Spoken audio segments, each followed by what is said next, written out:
Hello, Buns. Welcome back to Behind the Bun, our weekly vlog series. Today's vlog is actually going to be a little bit different because I really just wanted to do a sit-down video and talk to y'all. Now, I think that my journey on YouTube is a little bit different than a lot of other creators, and today I thought it would just be interesting for me to just kind of share my entire journey with video production, how I got started, where I went in my career, and then how the heck I ended up making rabbit videos on YouTube. YouTube is such a cool platform where literally anybody can become a creator and create content, but there's so many avenues of video production that a lot of people aren't familiar with or are interested in getting into. So if that sounds interesting to you, stick around. If not, maybe you'll just learn something new about me. I don't know. I think it's just kind of fun to share a little bit more about my life and how I got to where I am now, because really all y'all see on my channel is my day-to-day and a lot of Cinnabun, but there's some weird stuff that got me to posting videos of my rabbit on the internet. Now, believe it or not, Cinnabun is not the first animal that I created a channel for and had an entire video life dedicated to. So when I was 12 years old, I had a horse YouTube channel. Now, this was when YouTube was like just getting started. I don't even know what led me to posting, but it was just a thing, and there were like really not copyright rules at the time, so I was posting like normal songs just like that you would hear on the radio, and I posted videos of myself and my horse Cruiser, and we were Huddy Forever on YouTube. I do not think that account exists anymore, but I think that there are some random videos that like were on other channels that might appear, so if you want to find those, feel free. But I would just film myself horseback riding because I was definitely an OG horse girl. I was always really interested in making videos. Like, I remember when I was 5 years old, my dad would like hand me the video camera, so all of my family videos are like of the rest of my family, and you can hear me like shouting directions from behind the camera. So it's always been a thing I was interested in. It really was my diving into that horse YouTube channel that got me like learning how to use, I think it was like iMovie and the Windows Movie Maker back in the day, and using all of the crazy effects, and it was really fun. I did that for like 2 years and then transitioned away from the horse girl life and would just make videos of my friends and I. Nothing crazy. I was by no means a YouTuber. I had like 100 subscribers, but I always was making videos. Anytime we went on a trip, I was like, I'm gonna make a video of it. I would do skits. I would just do all of the stupid stuff that you do when you're 14 years old, it's 2010, and you don't have anything else to do, so you're gonna make a video. So when I was applying to colleges, my parents even mentioned, they're like, hey, you're really into making videos, why don't you think about making that a career? And for me at the time, I thought the only career in movie making was like actually making cinematic movies, and I was not into that. I did not want to like be a director or be a cinematographer in Hollywood. That was not something I wanted to do, so I was like, no, I could never make a career out of this. That's not what I want. So I actually went to college as a business major, which is so funny looking back. I went to the University of North Carolina at Chapel Hill and was really intending to go into the business school. I took my first econ class my freshman year and absolutely hated it. But I also took an intro into photojournalism class my freshman year and weirdly started falling in love with it. I had never been interested in journalism. I didn't know what photojournalism was. I just saw it had photo in the name and thought it would be a fun elective, and it was all over from there. Lucky for me, UNC has a really popular photojournalism program, and their specialty is their video journalism program. So I had never heard of any of this. I didn't really know it was a thing, but it's pretty much when you see in the newspapers, when you see online, like the video and photo captured for a news event, that's who's doing it, the photojournalist. But the video program was a lot more dedicated to like documentary and storytelling and all of that, and I just started falling fully into it. Our program was really small, and I accelerated my way through. I was always a year ahead of my classmates because I was just so into it. I took every single photojournalism class I could. So then I started getting my mind set on being a photojournalist. I was gonna be this like documentary filmmaker who went out and changed the world. But I noticed that even though I loved making the videos, even though I felt like I had a really good sense of story, I had a really hard time like really coming up with the ideas and thinking in that photojournalist mind state. But I knew that I wanted to work in video, so I was like, okay, well, this is my only avenue. Like, I have to do this. Since I don't want to work in the movies, photojournalism is what I need to do. So I really had my brain set on working in this field. I even interned at the Los Angeles Times in 2015, and while that was the coolest experience, that was also really eye-opening for me of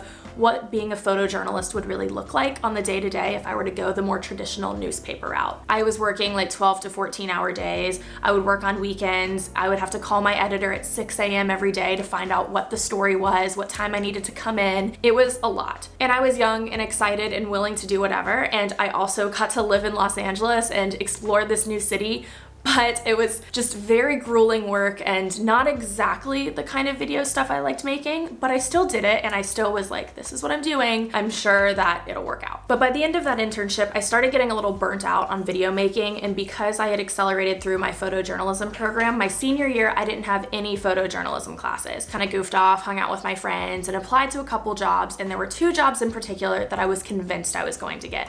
One was at NPR and one was at this company called Blue Chalk Media. I made it to the final round of interviews for both of those, and I was so positive I was gonna get both of these jobs, really. And then suddenly in 1 week, I got rejected from both. For the jobs that I was applying for, you apply in the spring. So when I got rejected, I was graduating in like a month or 2. I had no plan, I had no job, and for the first time in my life, I felt completely directionless. So one night I came home from the bars, opened up my laptop, and applied to be an au pair in Brisbane, Australia.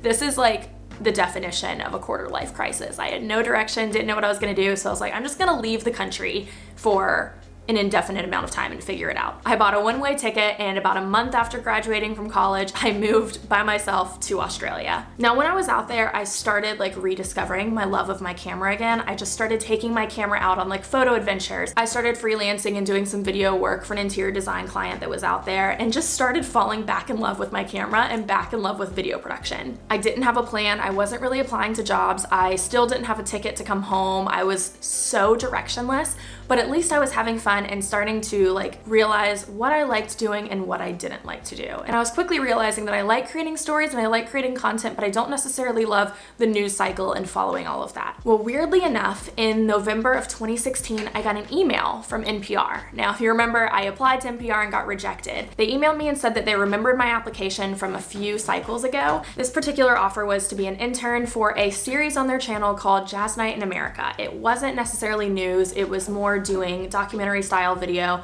for a music series that they had that was all about jazz in America. I was just so excited to be getting a job offer that I booked a flight that day to go back from the States. I took the job, and by January of 2017, I had moved myself to Washington, D.C. So what was cool about my internship at NPR, National Public Radio, if you did not know, is that half of the job was video stuff for the Jazz Night team, but then the other half was video and helping film the Tiny Desk concert series. Now, if you haven't heard of the Tiny Desk concert series, it's a little weird, but it's a cool idea. We take artists and we put them behind a desk at our office. We strip them away of a lot of their instruments and we film them doing like a 3 to 4 song set behind a desk. It was super weird, super fun, and I started realizing, oh, there's other video work besides making movies, besides being in the news. You could also kind of work in this like entertainment realm. So I was like working kind of in the music world, and I started really enjoying that. Now, my internship was only a 6-month internship, but I had full intention on staying at NPR. They don't always hire their interns, but I, from like day one, let everybody there know that like I want to work here. I do not have any other plans lined up. I will do anything you want. So I really advocated for myself. I would have meetings individually with my managers. I like looked for different things. I tried to make myself a really valuable member of the team so that when my internship contract ended,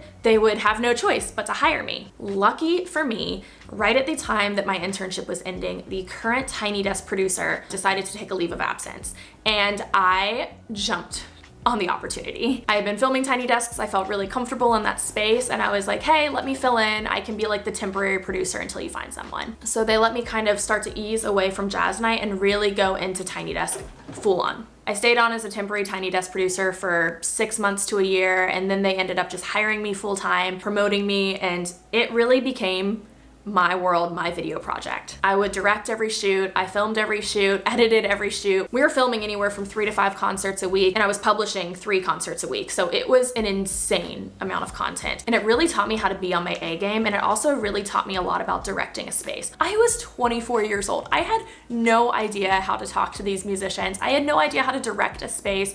Also, I'm a 5'3" blonde female. I'm not exactly who you expect as a person in authority. So it was a really good way for me to come into my own and be more confident, speak up, allow myself to take on that director role. My Tiny Desk career lasted for a long time. I actually was the longest running Tiny Desk video producer that they had ever had. And while I was there, I got to really see Tiny Desk blow up. I mean, I got to work with Taylor Swift, the Jonas Brothers, the Muppets, Lizzo, some of these artists that it was just unbelievable. Harry Styles, I don't know. I still think back on that time of my life and I'm like, that is just amazing, that I got to meet all these people, film all these people, work with all of these people. It really is mind-boggling because I truly, from the story you can tell, fell into this job. I was just a hobbyist that fell into this career. I just didn't want anyone to figure it out, and I just kept working and I stayed. And then in 2020, COVID hit. The Tiny Desk shut down. We could not go into the office, and we started a series called the Tiny Desk Home Series where artists would send us footage of them at home and I would edit it and we'd put it out on the site. And that's really when I started like seeing the work from home video editor life. As you can imagine, since I wasn't filming concerts anymore, I had more time. And 2020 is also when I got Cinnabun the rabbit. Now, getting Cinnabun, I had zero desire to have an Instagram for her, YouTube, anything. I just was planning on getting a bunny. With it being 2020, with us having nothing to do but stay at home, I had this extra creative energy that I just wanted to put somewhere. And so I started Cinnabun Sundays. It started just as an Instagram video series because for some reason I was just like, no, I'm not gonna be a YouTuber.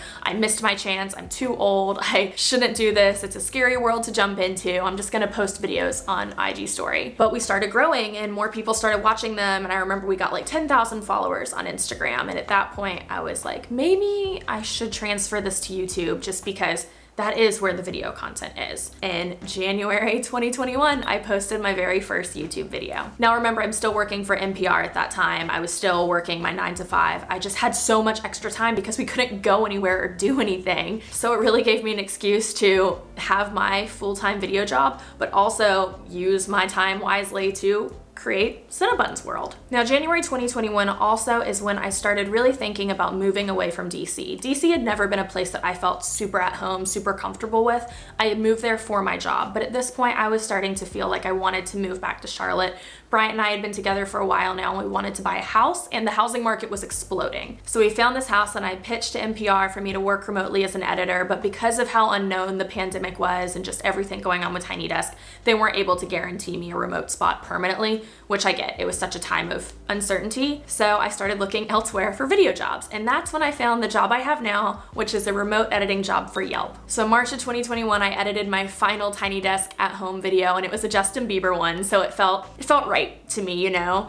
And I said goodbye to my like 4-year career in NPR and I started a new job remotely at Yelp. So a lot of people don't know that Yelp makes videos, but we do. We have a YouTube channel and I edit tons of videos, anywhere from like videos about plumbing to videos about home decor. And I even got to film the like Cinnabun shed transformation. I filmed that and edited it for Yelp. If you haven't watched that yet, I'll put it in the description because it's really fun and you get to see how we turned Cinnabun shed into what it is now. As much as I loved doing Tiny Desk and working at NPR, filming the same thing over and over and editing the same thing over and over every single day, it gets exhausting and it gets really monotonous and it really drains your creativity. So it's been really awesome at Yelp being able to edit different things and just have a different pace, and also only being an editor instead of having to be a director, producer, videographer, and editor. And all the while in my off time on weekends, after work, in the mornings, I'll film and edit Cinnabun stuff. So that kind of leads me to where we are now, learning that I was very small and narrow-minded when it came to what I thought a career could be.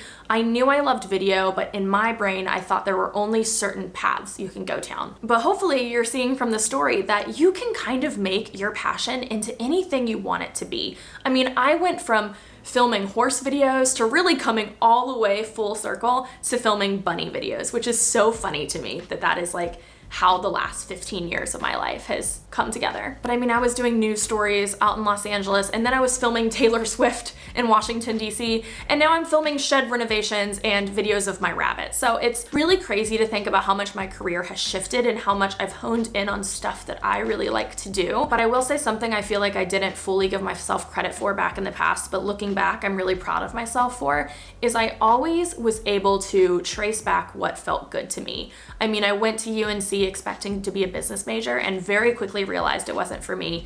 And instead of just torturing myself and staying on that path, I started finding things I liked, and I kept doing that with every job, with every project, and it started leading me down these little paths until here I am, making these YouTube videos, working a job that just makes me feel so fulfilled and so happy, but also gives me that work-life balance that's really important to me, and creating content about something that I really am so passionate about, which is rabbits, rabbit care, and just sharing my life with Cinnabun and sharing that having a bunny can be just as normal as having a dog or having a cat. Comment down below if you are interested in video production or anything that I talked about here. I would love to answer as many questions as I can. It is a very interesting industry, and as I shared, there's a million different roads you can go down. So let me know if you're interested. It's really fun, and I hope that my story was helpful to you. That is enough talking from me. Cinnabun finally calmed down in her litter box, so I think it is time for me to edit this video and get it out for y'all. So I will see you in our next video. Bye, Buns!